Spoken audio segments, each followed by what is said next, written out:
Adding transitions. These images flow together without any transitions. So imagine that you want something a little slower, a little softer.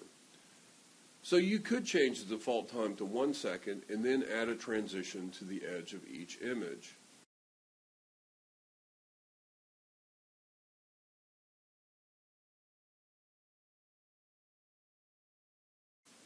If the images were contiguous on a single track, then the transition would be attached to both images.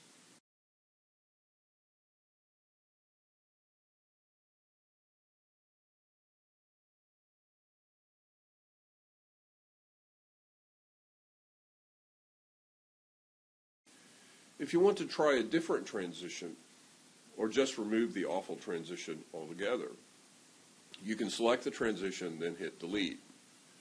You'll notice that the preview window only shows the timeline where the playhead is located.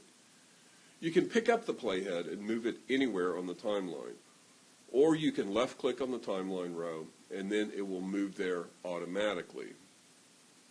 If you select the red tab on the right, left-click and pull, then right-click, you can select a portion of the timeline. This is an excellent way to delete parts of the timeline that end up empty, or save a portion of the timeline and add it to the library. You just have to remember to choose deselect to return the playhead to normal. You will soon start fussing around with transitions, trying to determine the right type. In my own work, I tend to limit myself to fade and fade through black. Fade is subtle, while fade through black suggests some longer passage of time. I often use fade through black to signify that some time has elapsed and that changes have been made between the fade in and fade out. This can correspond to a quick fade and a longer fade.